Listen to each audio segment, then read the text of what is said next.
Have a nice trip. Your seat number is 15. Next, please. Countdown for blast off. X minus 5, 4, 3, 2, X minus 1, fire.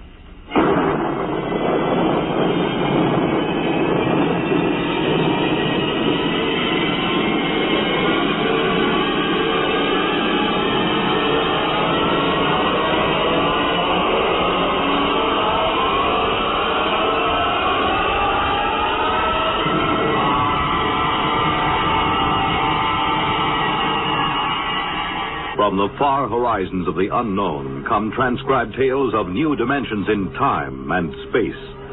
These are stories of the future, adventures in which you'll live in a million, could be years, on 1,000 maybe worlds. The National Broadcasting Company, in cooperation with Galaxy Science Fiction Magazine, presents X minus 1.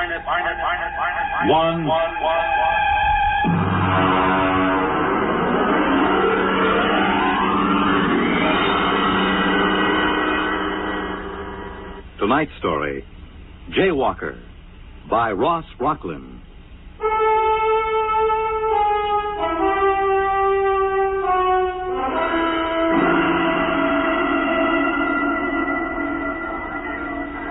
Intergalactic flight number 14 now loading at ramp 10. Intergalactic flight number 14 now loading at ramp 10. Please have your flight validation. You walk from the waiting room down the long ramp number 10. The flight pack is in one hand, the validation papers in the other. Other passengers chatter behind you. You turn a corner, and there's the ship. A cylinder of glistening silver aimed at the moon. You feel yourself carried up the moving stair to the gaping entrance lock. A pretty stewardess in a blue uniform smiles at you. Validation papers, please? Your papers, madam. Oh, papers? Oh, yes, here they are. Mm-hmm. Mrs. Marcia Foster. You feeling well, Miss Foster? Yes, quite well, thank you. We have to make sure. Once in a while, somebody slips aboard with another person's validation papers. What difference would it make if I felt well or not? A great deal, I'm afraid. You see, the effect of a free fall in space without gravity can do quite a bit of damage in certain glandular conditions. I see you've passed your physical. Yes, I'm quite all right. Fine. Have a nice trip. Your seat number is 15. Next, please. You walk down the carpeted aisle to the plastic-on seat. Her words make a ringing pattern in your brain. Are you feeling well, Mrs. Foster? Mrs. Foster's feeling quite well, thank you. Mrs. Foster has passed her physical examination. There's only one thing wrong with the picture. You are not Mrs. Foster. Attention, please. Attention. In 1 minute, the flash walls will be raised around the ship. If for any reason a passenger is not feeling well or does not wish to make the trip, please speak up. 1 minute. You begin to wonder if you ought to go after all.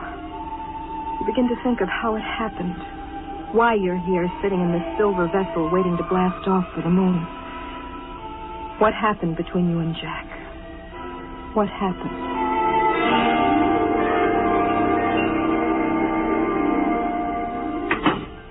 Honey, I'm back. Jack, oh, darling. Oh, You miss me? did I miss you?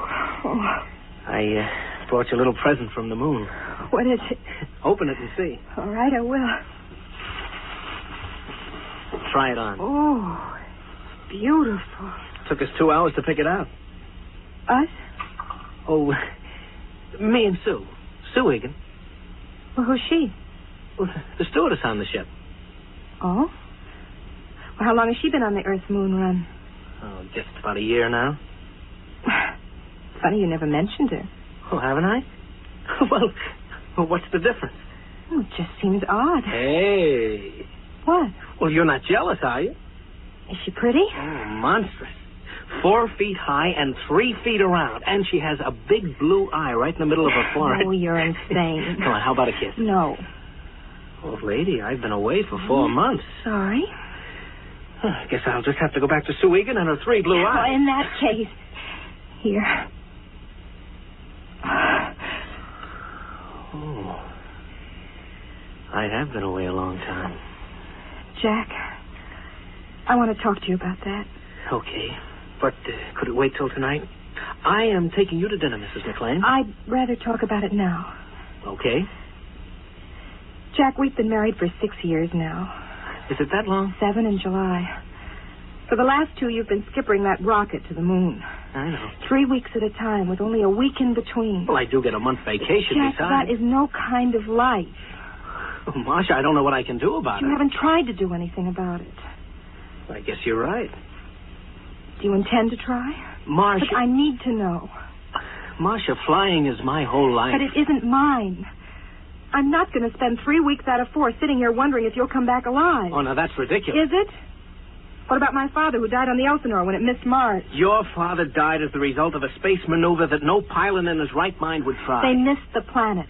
That could happen to anybody. They missed it because they tried to warp the ship around. I'm afraid I don't understand. Well, it isn't very hard to understand. A spaceship takes off with everything calculated to the last decimal point. It has exactly enough fuel to take it to a planet if it follows an exact course, an ironclad mathematical orbit. Well? Well, there was a Jaywalker aboard the Elsinore. A jaywalker? Well, that's what we call somebody who boards a ship knowing that he has no business doing so. In this particular case, it was a senator going to a convention on the moon. He had been taking endocrine treatments and kept it secret on his validation papers. He felt he had to attend this convention to muster some votes for his campaign. He didn't consider that he was jeopardizing his life. Well, I still don't see how they missed the planet. 6 hours out, the senator began to die. The effect of the free fall on his glands was catching up with him. And the only way to reverse that effect is to reverse the spin of the ship, turn it end over end. That creates artificial gravity, reverses the stress on the glands. The pilot took a chance. He did just that. Is that why they missed the planet? They lost their trajectory. By the time they recalculated their course, they'd passed Mars. They ran out of fuel and kept going until they fell into the gravity of the sun. And that couldn't happen today. A pilot would have to be out of his mind to try a maneuver like that. You wouldn't try it. Risk an entire ship to save the life of one fool? You wouldn't. Well, Marcia, I can't say I definitely wouldn't. Right now, it's inconceivable. Just as inconceivable for you to give up space flight for my sake. Isn't it equally inconceivable for you to put up with it for my sake? I've put up with it for 2 years. Jack, this is the end of it. Now, what exactly do you mean by that? I mean you have to decide whether you want a marriage and a family or a career as a space jockey. Well, why do I have to decide? Why can't I have both? Because I won't live this way. Nobody else does except a handful of wives whose husbands are crazy enough to have picked a profession like this. Well, you knew this was my profession when you married me. I didn't know it was like this. Marcia, what you're asking me to do, I simply can't do. It wouldn't make you happy if I did. I'd just be walking around resenting you. Now, come on. Let's have dinner and forget this for a while. No. We're not having dinner. You'd rather stay home tonight? No. I'm going to Los Angeles to my mother's house. What? I have tickets on the 6 o'clock flight. Tonight? Yes. Jack, I'm quite determined. I've made up my mind that I'd put it to you squarely, and if you refused, I was leaving. Just like that? Yes. I've had all I can take. Marsh, for heaven's sake, can't we talk this over and make some kind of a compromise? There is no compromise, Jack. It's all very exciting for you tearing back and forth to the moon with glamorous stewardesses and all sorts of celebrities, but sitting here waiting isn't much fun for me. Well, you could get a job. You could develop some interest. That isn't why I married you. I want a home and a family and a man who comes home every night and talks to me about little unimportant things. And I'm not that man. No. No, you're not. Okay. What are you doing? I don't like people walking out on me, so I'm leaving first. Would you mind telling me where you'll be? I don't know. You can reach me through Intergalactic if you change your mind. Marcia, maybe we'll both be better off. We didn't have much of a home life anyway, just the two of us. Oh, I'm sorry. I didn't mean that. I know how you feel about not having children. Goodbye, Marsh.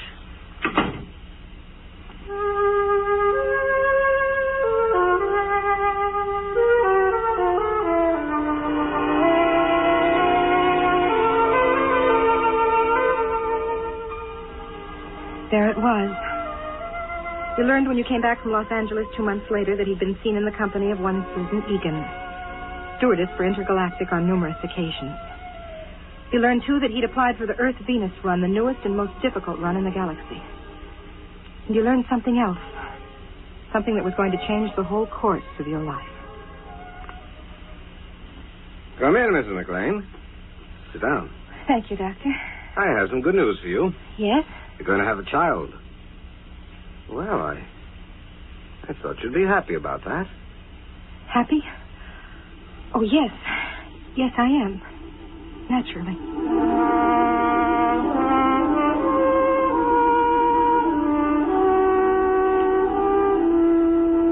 You debated for a long time, and then you called the intergalactic office. Mr. McLean was out on the Earth-Moon run. He'd be back on the 12th, but only for an afternoon.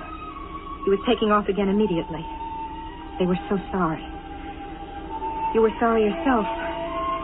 It seemed as if life would not be worth living without Jack, especially now with a child on the way. You had to talk to him, to be with him.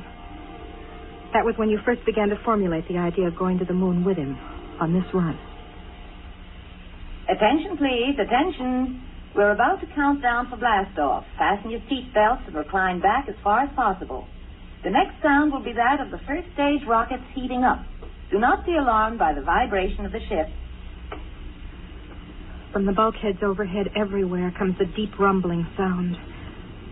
Some of the passengers look anxious, some excited. Some leaf casually through magazines as they lie on their backs in the reclining seats. Those of you who've never been in rockets will find it an experience that will make you proud to belong to the human race. Countdown for blast-off. X -5, -4, -3, -2, -1, 0.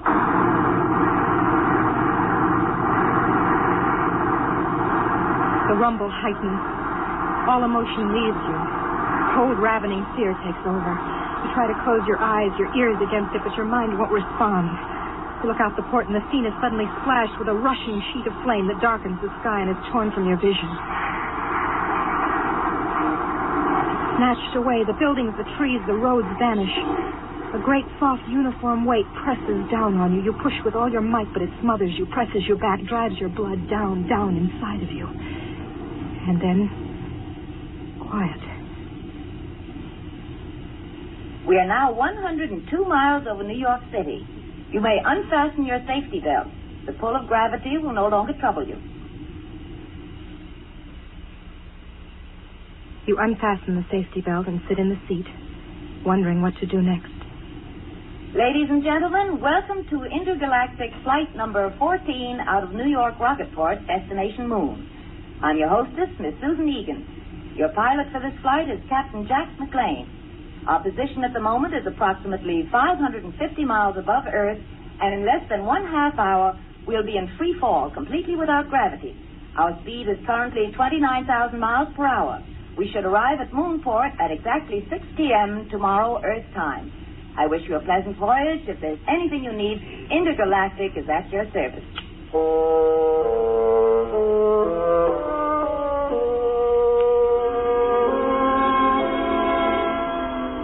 Well, you think to yourself, everybody's here.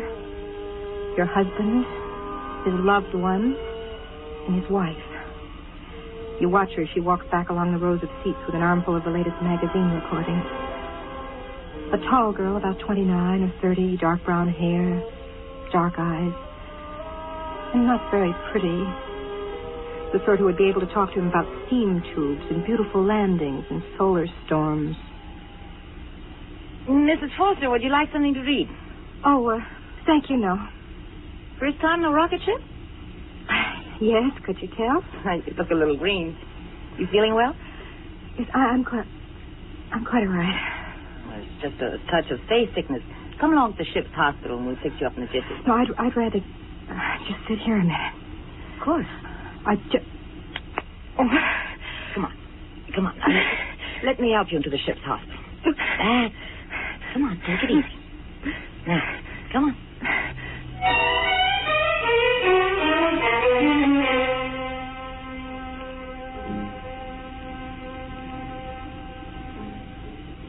Now, you just lie down there. How are you feeling? I'm scared. There's nothing to be afraid of. I think there is. What is it? I'm pregnant. What? I faked my validation papers. Do you know what you've done to yourself? I hoped it wouldn't affect me. There isn't much I can say, Mrs. Foster. I'll have to tell the captain naturally. But would it be... could I tell him myself? If you'd rather, I'll call him. Stewardess to captain. McLean, what is it, doll? Jack, there's a passenger in the ship's hospital. Well, what's up? You'd better come down here. Well, look, Susie, I've got my course correction. I think you'd better come right down. Okay. Charlie, take it, will you? I'll be right back. He'll be here in a minute or two. Here, let me put this pillow under your head. Thank you. Now, what made you do it? You wouldn't understand. You loved him, and he's stationed on the moon, and you wanted to be near him. Is that it? Could you understand that? You mean not being able to have the man you love? Yes. I think I could understand it.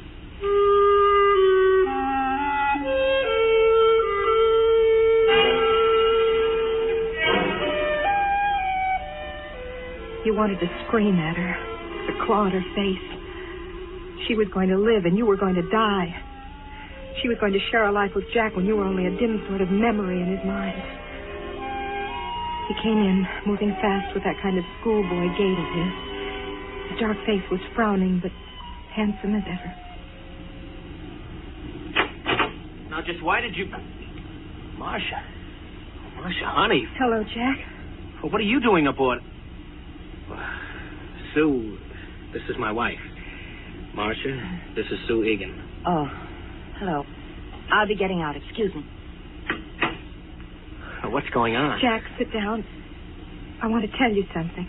I'd like to say something first, Marsh. I've had a chance to do a lot of thinking lately. And if you think we could work it out, I'd like to try again. You mean that? Yes, I do. What about Miss Egan? Sue? What about her? Well, I saw... I heard... I'm very fond of Sue.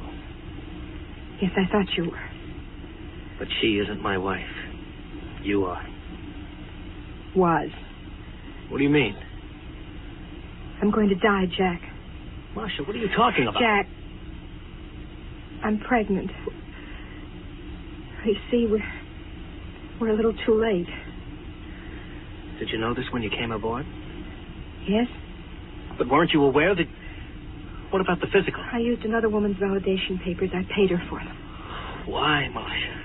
How could you do a thing like that? I don't know. All I knew was that I had to see you. I had to be with you. If you'd only told me. I couldn't reach you.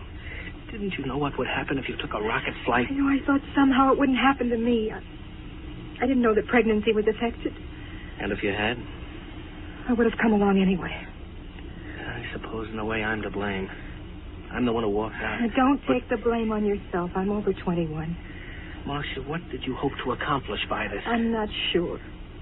There's only one possibility. Possibility? Yes, excuse me.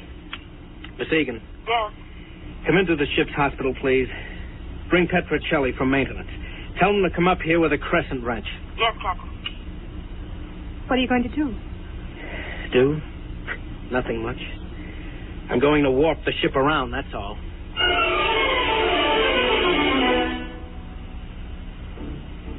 Petrocelli was a big, easygoing man. Jack left me alone with him and Miss Egan while he went back to the control room. Petrocelli started to bolt a metal bed to the side wall of the cabin. Why are you putting the bed on the wall? Because, lady, when he starts to spin the ship, that outside bulk is going to be down, not sideways. Centrifugal force, see?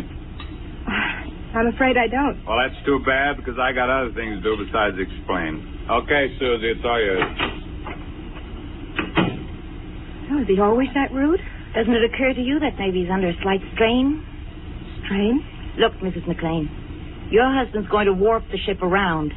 The chances of his pulling off a maneuver like that without piling us up in the sun or in deep space are about 1,000 to 1. I appreciate that you wanted to see him and show him that he ought to be ashamed of himself for leaving you, but does it occur to you that all of us may lose our lives because of it? Including Petrocelli? No, I hadn't thought about it. Let's go. I've got to strap you into that bed. No, wait. What will happen to me if the ship isn't warped? sudden floods of the adrenal glands, convulsions, panics, spastic secretions, and eventually death. What causes it? Lack of gravity. We aren't sure just how.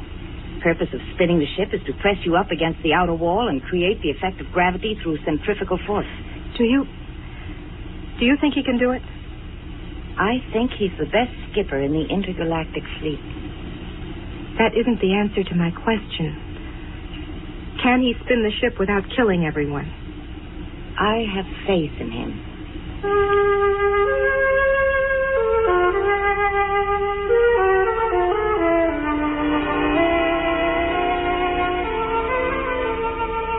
She loved him. She had faith in him.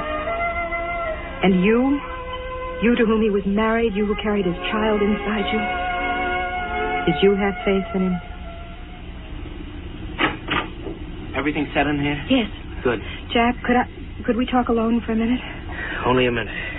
We have to get the new data into the computer. Susie, will you excuse us, please? Yes. Well? Jack, don't do it. Marcia. I mean it. You've no right to risk all those lives just for me. Marsh, I'm captain of this ship. I do as I see fit, and I can't do otherwise. But it isn't fair to them. It isn't fair to you.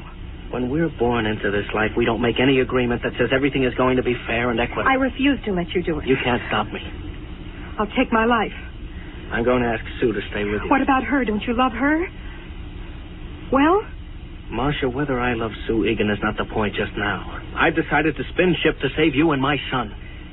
Or daughter. If it means risking the lives of others, I have to take that risk. Jack. Yes? Why are you doing it? Because I love you.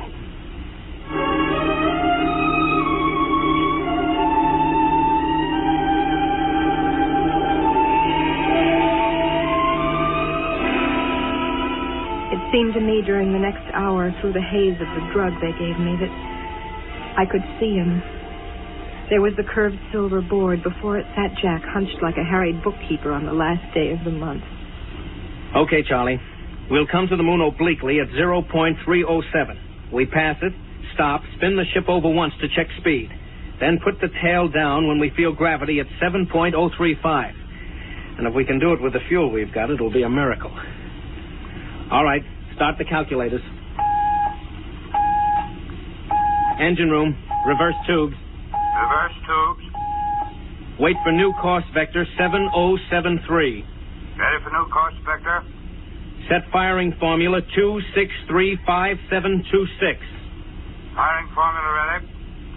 Coming into course vector. Counting down. 7077. 76. 76. 75. 75. 74. 74. 73. Fire.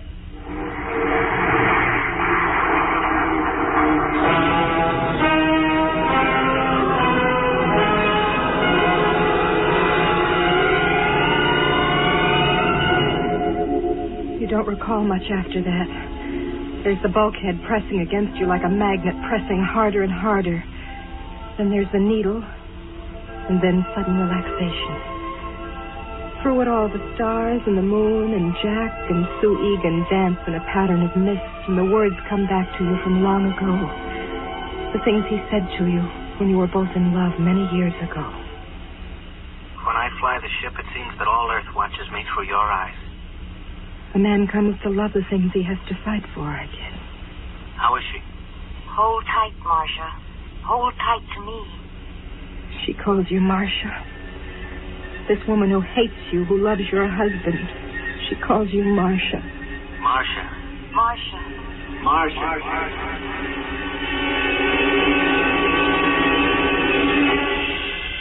Marcia. Marcia. The curved ceiling, but a new curve. And soft rose instead of chrome metal. A new feeling, unlike Earth or the ship. Honey, wake up. Jack? It's all right, honey. We made it. We're on the moon. Moon? Yes. You're in the new Lunar City Hospital. You did it. You really did it. Well, I've been telling you for years that I was the best pilot in the fleet. Oh, you don't have to pretend. I know how you must feel about what I did. I'm not pretending. I was a selfish coward. I wasn't concerned about anything but my own happiness. Marcia, there isn't any absolute scale for courage or kindness or goodness. I couldn't pretend to judge you or anybody else. I only know that I believe you're a good person. And I love you. With your faults and your good points. I just wanted to be with you, Jack. That's all I ever wanted. I'm sorry I'm not brave and strong like Susan or you or the others. Oh, honey, nobody expects you to be. Come on now. You've got to save your strength. We've got to take good care of you.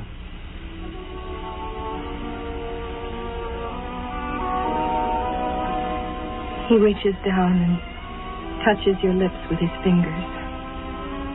It's like a benediction. You know that you'll never again question his right to do the things that fulfill him. To take a silver ship above the earth and guide it to new planets. Our child will be born on the moon, you whisper to him, and our grandchildren in the stars.